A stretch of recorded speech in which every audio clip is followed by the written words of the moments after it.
Hello everybody, welcome to Founders and Creators. Today on our show we have Kayleigh. She is a YouTube creator who creates videos about human evolution, ancient civilizations, and more. Her channel, History with Kayleigh, has 50,000 subscribers and 2.2 million channel views.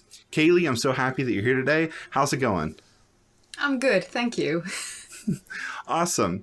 So I want to jump into it. How did you get started on YouTube? What is your story?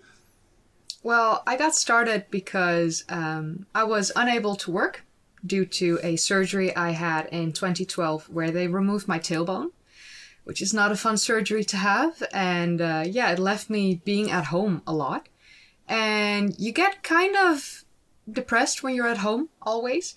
So eventually I started researching things like having to do with history because I just wanted to pass the time. And eventually that led into me creating a video, and I was hooked. And I was immediately like, it was an addiction, and I kept making videos about ancient structures. That's how I started, because I used to study architecture, and history is kind of my passion. So I combined the two and started looking into ancient structures, but eventually it morphed into a lot more. So yeah. Oh, that's so cool. That's such a neat, unique story. I mean, especially since I'm sure a lot of people who have been put in that position before, they don't know what to do for work. And I think that, YouTube and like today's day and age, there's so many opportunities online. That's really neat. Definitely. Did you try anything else before YouTube, or did you just go with YouTube and stick with it? I mean, it wasn't even, when I started, it wasn't even a thought in my mind that it could be like a full-time thing or that it could be my job. I did it because I needed something to like actually pass the time and make me feel good as a person. And for me to deal with life, I was in the middle of renovations. I was still with my ex. We had a hectic life, and it was a good way for me to like calm down, relax, focus on something different than all the chaos around me. And it became my full-time job. What? That's awesome. No, that's really cool.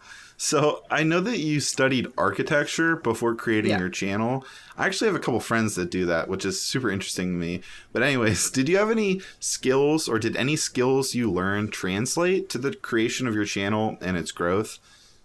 Well, the love I have for architecture as a whole definitely helped pin like the start of the channel down, where I looked into like the ancient structures.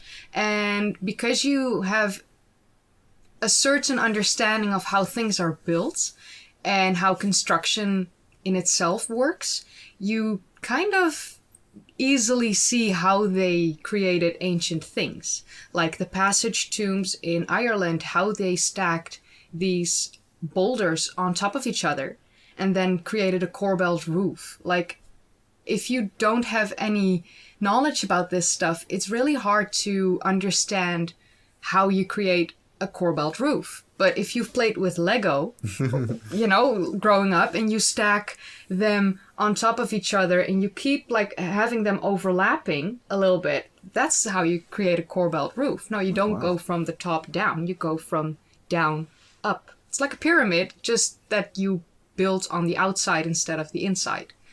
The triangle shape is like one of the most important shapes when it comes to like construction, especially in ancient times. Wow. Yeah. That's fascinating. So because I noticed your channel, I mean, it focuses on history and ancient civilizations, but sometimes you go in depth into certain things. Obviously, recently I noticed you did like human evolution and things like that. But for a while there, you were doing the architecture related things. Yeah. I mean, do you have like a favorite, or is it kind of like you just, whatever you're in the mood for this month, you kind of like focus on, or what's your thought process like? My personal passion will always be the ancient structures because, I don't know, there's something about them, the sort of mystery of who built them, like how they did it exactly, how long it took them. Like we can estimate, but beyond estimates, we have no idea. Beyond a general sense of, sort of like this, we have absolutely no idea about the intricate details. And we will probably never know. So that will always be my personal passion. But yeah, I mean, my focus shifts as I see what works and what doesn't work on the channel. Like if I were to make a structure video tomorrow, it will tank. I just already know, because currently people subscribe to me for human evolution. So they don't want to see how a temple in Turkey was built. They want to see human evolution. Of course, I will shift back and forth and make more videos about different things that I haven't covered yet. Like I started doing ancient inventions because, I mean, it's fun to look at how they invented things thousands of years ago. Mm-hmm. But for me, it will always be a back and forth between what works on the channel, what I like to do, and my personal passion. Yeah. That makes sense. And I think that that's a good way of looking at things. I really do. Yeah. Because that's a good balance. You know, you can enjoy, I mean, I'm sure you enjoy all of it, but I'm sure you have certain, that, you know, your like favorite kids or your favorite videos. Definitely. So being that your videos need to be factual and obviously strive for accuracy, what does your research and video process look like? Well, it starts with the topic, and when I decided on the topic, I will open scholar.google.com, because I want to first see if I can find scientific papers, and from there I will see what I can officially access. And then I will use Sci-Hub, because, yeah, I mean, everyone in this community understands that Sci-Hub is your best friend. If you don't know what Sci-Hub is, I'm not here to tell anything because I don't want to get in trouble. But yeah, it's a way to access scientific papers. It's not foolproof. You can't access everything. Usually when it's like younger than 2019, you just can't access it anyway.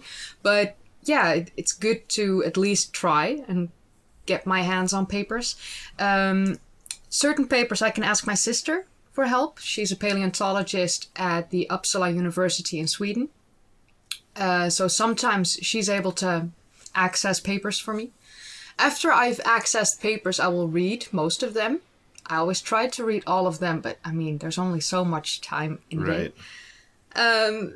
After I've read them, I will start compiling a script so that with a layout of like a start, an opening, the entire subject that I want to go into detail about, and like the ending of how do you put everything short together for like the ending of the video. And then I always check Wikipedia, because I mean, who doesn't use Wikipedia? It's there for a reason. You just can't take everything that Wikipedia says at face value. So you always have to cross-reference. I sometimes look for articles, news articles online, or see if there's a publication in Nature, because usually when there's a publication in Nature, you just know this is the highest quality of scientific research that we can find. So yeah, and all of that combined creates a script that I can then film, edit, and upload. Wow, yeah. That's fascinating. That's a pretty thorough research process. And for a simple subject, the script can take me like 2, 3, maybe 4 hours, including the reading part. And then it's like filming, editing, uploading within another 8 to 10 hours. So I can have a video done within 8 to 12 hours if it's a simple subject. If it's not a simple subject, it can take like 4 or 5 days. Wow. Yeah. Jeez. Yeah. Yeah, it's funny you mentioned Wikipedia, because, you know, we had Nick on here last time, Found and Explained. And I don't know if you saw the episode, but he was talking about Wikipedia as well, and how he'll go to Wikipedia and he'll go to the very bottom and look at the references. And then that kind of kicks off a lot of his research and his whole process sometimes. But that's cool. Well, it sounds very thorough and very I guess safe, because you're cross-referencing a lot and you're looking at a lot of detail. So that's I also leave out quite a bit of information regularly, because if I can only find one source for like something massive, like massive news or a claim, and it's just one source or 2 sources, but the second source is only referencing the first source, then I just know, don't touch this. don't burn your hands. It's because you can't cross-reference it. It gets into the point of murky waters, and I just don't want to do that.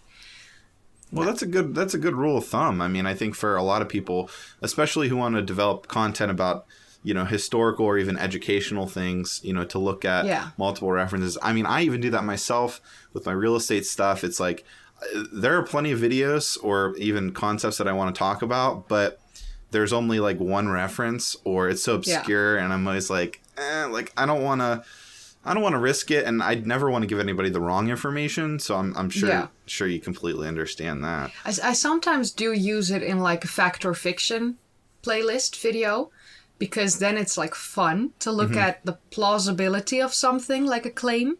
Like, is this mountain a pyramid? No, it's not. It's a mountain. It's just, funny shaped because of a glacier. It's still just a mountain. But yeah, no, things like that. Then some claims are just chef's kiss. They're so outrageous. They're absolutely so outrageous. And while reading, you just think, no, you can't possibly be for real. Like, really, you believe this? And then you look into it, and it just gets worse. It's beautiful. Wow. I love the fact or fiction playlist because, I like these outrageous claims, like the Anunnaki, they came from the sky and they developed the human race. No, they didn't. But okay. Well, right. I'm sure you see that a lot, especially when you talk about the Egyptians. Like, I know, I mean, I'm no expert, but I hear all the conspiracies, and all the crazy theories that people have. So I can only imagine what your comment section looks like sometimes. My absolute favorite claim from ancient Egypt is that they built the pyramids starting at the top. What? How would that even work? I have no idea. Gravity is still a thing. But oh my god, there are people that actually believe that the pyramids were built starting at the top. And oh my god, every time I see it, I just cry laughing. That's hilarious. So bad. Wow. Wow. Yeah, it's beautiful. Like, it's beautiful what some people actually believe. It's funny. I guess so. So to shift gears a little bit, one thing I really want to talk to you about is YouTube collaboration and shoutouts. So one thing new YouTubers and social media influencers typically hear is that collaborations do not work, or the odds of them working are very low. But obviously in our experiences, we've proven that to not be true. We had Alston here on our channel, and he can thank a lot of his early success due to a shout out he received. So could you explain what collaborations have done for your channel and why you think there's this misconception about them? Well, I do understand that like collaborations in general don't necessarily work, because I mean, if I were to like collab with a car channel, it doesn't work. Like, we can be great friends, but it's not going to do anything for the both of us. But if you have the ability to collaborate with someone, start with slightly bigger than you. It doesn't have to be like the top. You don't need to aim for the top, but someone slightly bigger than you in the same niche that you can bounce off of, that you can have a good conversation with, then a collaboration like that can help your channel. And their viewers won't necessarily be your viewers. And because you do similar content and you're of a similar size, you can share that viewership.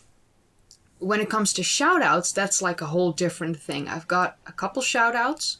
It started with a mention of Bright Insight, who mentioned my name. Like, I became his Patreon for like a month for fun. Didn't think any of it. It was a $5 patron thing. I usually don't do that, but I just said to myself, I'll do this once. He never thanked his Patreons, ever. And he made a video, and he doesn't upload often. And like that month, he made a video, and he saw my name at the patrons, and he mentioned me as History with Kayleigh at the end of his video. And that gave me 500 subscribers. And I was like, wow. That's insane. That's just like me at the end of like a 40-minute video or something like that. It was a really long video. And a couple months later, I got contacted by Ancient Architects who wanted to do a shout out, like for real.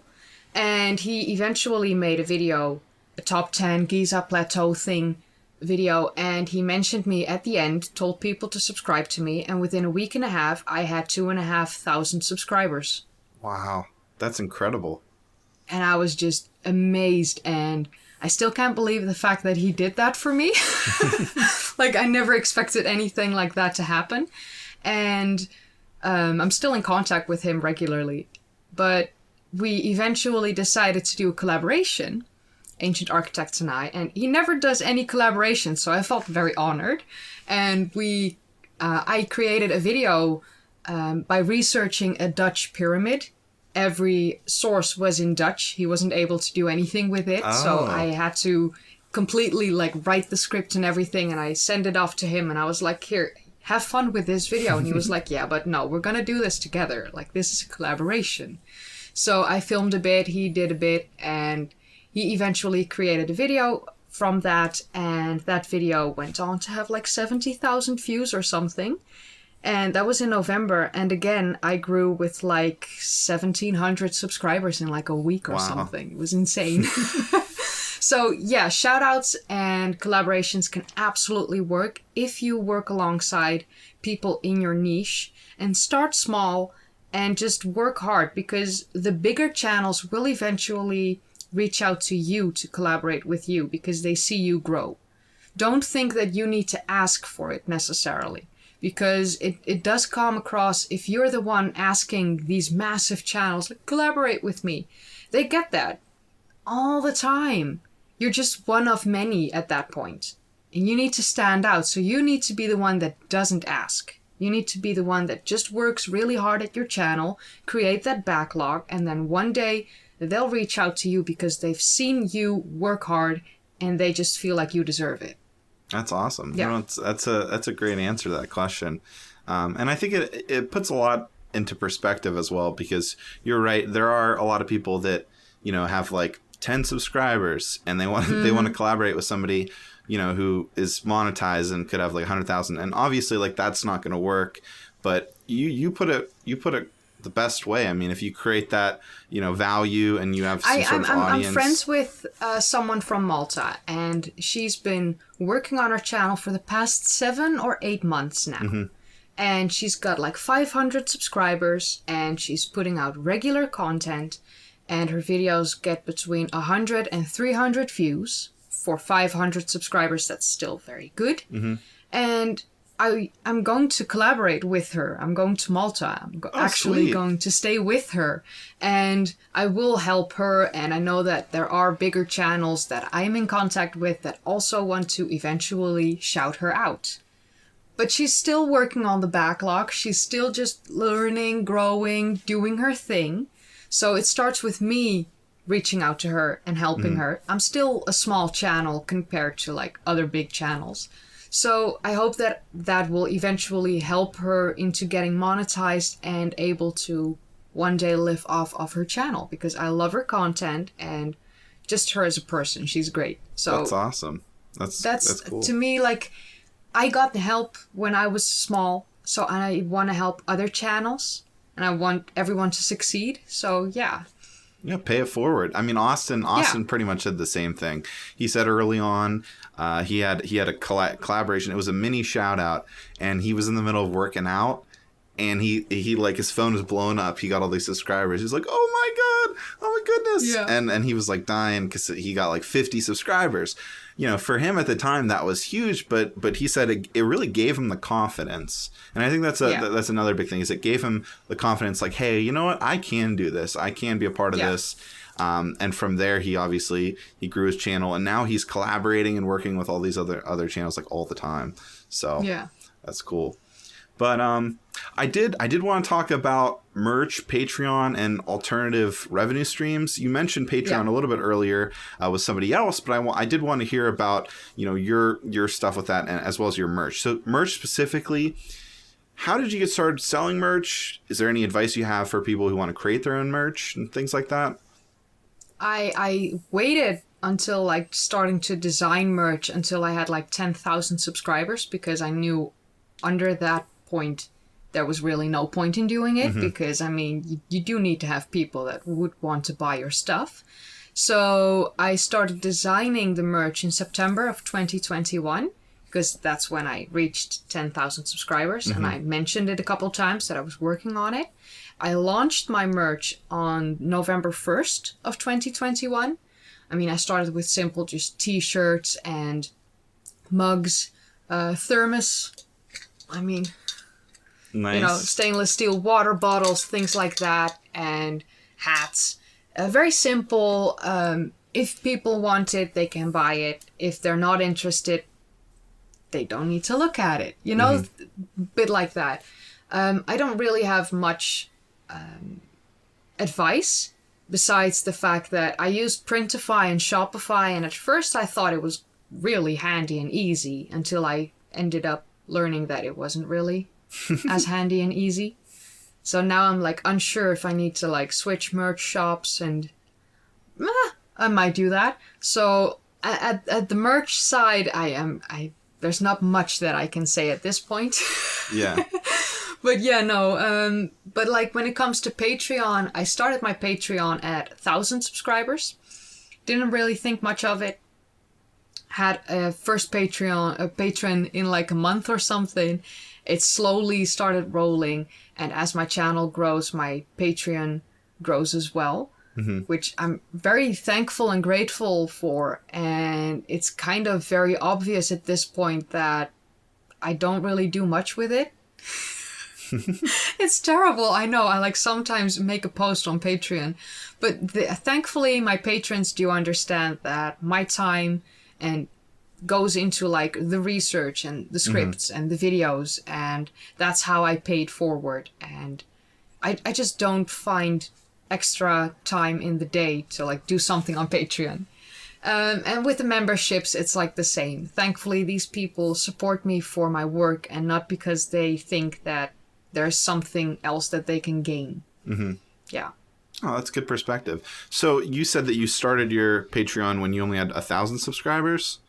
Yeah. Would you recommend like this around the same number for somebody who wants to do it, or is there like a target? I think around the 1,000 subscribers. I wasn't even monetized back then, but I think below 1,000, the chances of someone wanting to pay for your stuff, the chances are way too low. So it just looks weird to have like a Patreon link there on your channel on like the banner while you have like 200 subscribers. Like for a couple weeks before I made my Patreon, I had people asking me if I wanted to create a Patreon. So that's why I think like around 1,000 subscribers is a good place to start your Patreon. Yeah. Oh, great. No, that's great advice. On a more personal note, navigating the online landscape that is YouTube can be obviously pretty difficult. For a woman, I can only imagine the extra degree of pressure that exists with YouTube. Do you have any advice for women creators in particular? If you're in nearly every niche, you should be good. But if you are a woman and the niche that you create videos in is male dominated, not just by creators, but by viewers as well, it can just be a bit more tough. We get men holding us to a certain standard or thinking that as a woman you're not able to do something, and these men will make that known, which is not always fun. And while I was a small channel, like under 5,000 subscribers, that never even happened once. But as my channel blew up, when a video went sort of viral, it became a daily occurrence. And now it's like, it happens every day.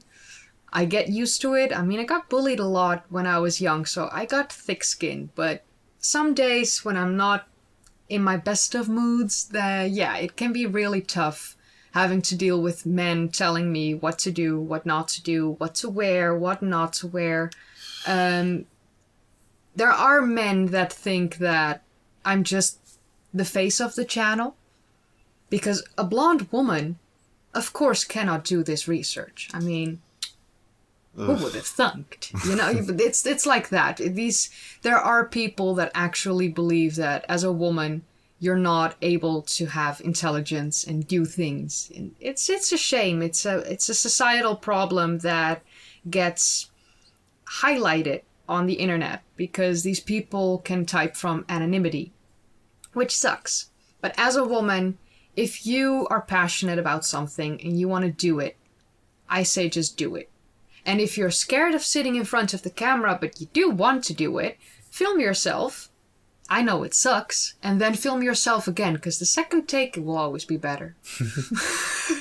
That's how I started. Like, and I still, when I look back, I still look very stiff on my old videos. But at least the second take was always better than the first.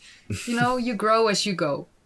Yeah. No, no, I appreciate that because you're the first woman I had on the channel. And obviously, like, I want that to be really hit home because I feel like, you know, I know some friends of mine who are girls and they've been wanting to start a YouTube channel or even a TikTok, and they're so afraid of kind of the pressure and the extra degree of stuff that they have to deal with. So I appreciate that honesty and answer because I'm sure it's not really necessarily all rainbows and sunshine, no. But it's less bad as I thought it would be, and it only became a bit worse as I grew. Mm-hmm. And I mean, I got hidden words, so 95% of the stuff I don't even see. It just gets deleted or, I mean, you know, dealt with. I have moderators that help me. Sometimes when it happens cross-platform, so like on my Instagram or on my Twitter or on my Facebook, even on my personal Facebook, those are the moments where I get very annoyed because those are my safe spaces. And for it to happen on YouTube, I understand. But for it to happen on my personal spaces, no, I don't like that. That's where I draw the line. And I mean, that's just an instant block. Never want to see your face again. Bye. So you deal with it in the best way possible. And I talk about it a lot when I deal with it or when I'm having a bad day with it. But I will never let that discourage me from doing something that I'm passionate about. They're never going to get me small. Good. Well, no, I'm happy to hear that, you know, because as somebody who witnesses that, like I said, I have friends, it's just like makes me sick. And I'm like I don't know. And that's why I wanted to ask you, you know, obviously, because I think you know that I'm very open about it because I do share it in like the server in the community management channel. Because when I get like one of the very offensive ones that didn't get hidden for one way or like, I don't know why, sometimes they just get through and I just need to share them. Like, look at this shit. Right. Yeah. Right. Well, I appreciate that. Thank you. Thank you for covering that. To shift gears a little bit, I always ask these two questions. I love asking these questions. What is the biggest mistake that you've made in your YouTube career? And then what are you most proud of? The biggest mistake, by far, was starting so late. Damn me. Like, absolutely. Damn me. I could have done this or started this a decade ago. Mm-hmm. Because back then I was equally as passionate about history. I just had no self-confidence. I had no self-esteem. I just thought no one wants to look at my ugly face, talk about things. And for nearly a decade, I convinced myself that I would not be good at it until I did it and learned that, oh, hey, I can actually do this. Damn it. Damn me. But the thing I'm most proud of is the fact that even though some days it's hard and some days I can feel absolutely terrible and have low self-confidence, no self-esteem, and then I still wake up, put makeup on my face, sit in front of the camera and make that video, edit it, premiere it, and feel good. So what I'm most proud of is the fact that I'm still going.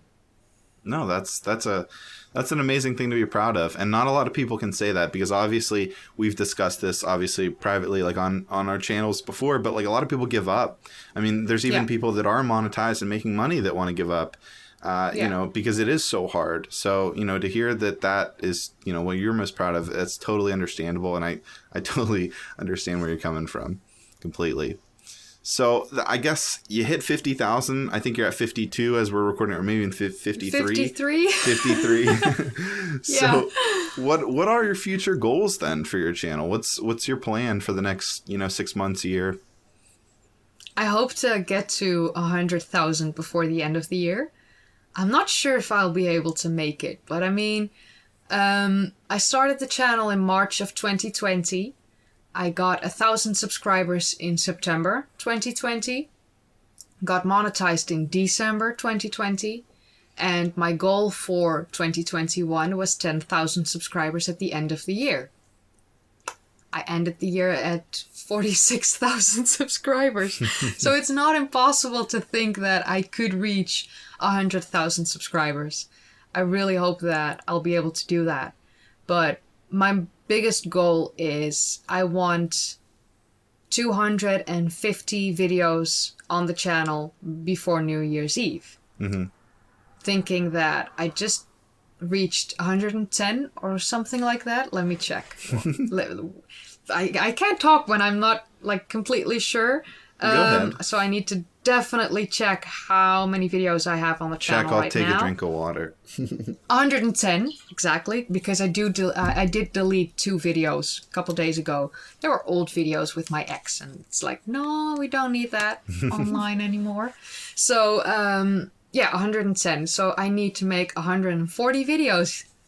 Wow, that's crazy. I mean, I think you can do it, though. I mean, with the way you bust them out. 52 weeks in a year, and I make approximately 2 videos a week, but I also do live streams and shorts, because I do count those as well.